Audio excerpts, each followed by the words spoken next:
We are now in the 35th day of the shutdown, the longest shutdown on record and the most severe shutdown on record. Something that was totally unnecessary in the first place, obviously, but we're hoping this will be the week when the Democrats come to their senses and decide to reopen the government.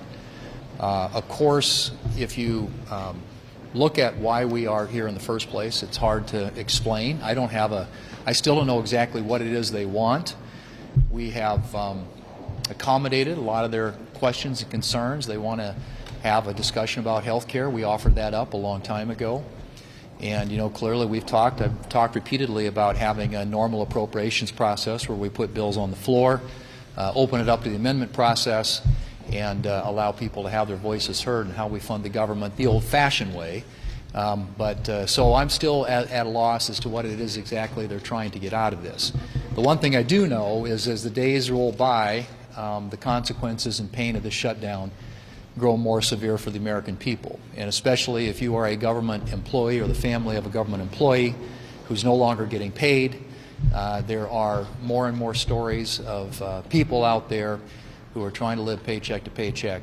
And now you've got the food assistance going away, the SNAP program.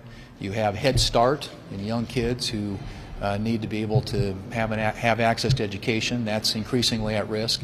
You'll see more and more probably next week with Veterans Day rolling around, Democrats out there posting nice videos and photos with veterans, which most of us probably should and will do.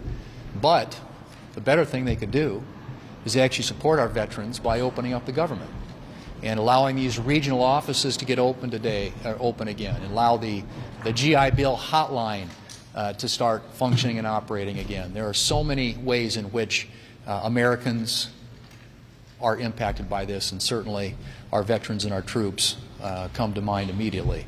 So I'm hopeful again that this is the week in which the Democrats will conclude that this is not a good thing, and while they may believe politically that it's in their best interest, and obviously we've seen lots of statements that suggest that, it's certainly not in the best interest of the American people. The American people are those who are caught up in the political games being played here in the Senate by the Senate Democrats. All it takes is 5 of them. We have a bill sitting at the desk, which we voted on repeatedly. It came over from the House of Representatives, meaning that as soon as the Senate passes it, it goes directly to the President. He will sign it into law. The government will reopen, and all these adverse consequences that are being experienced by people across this country will go away.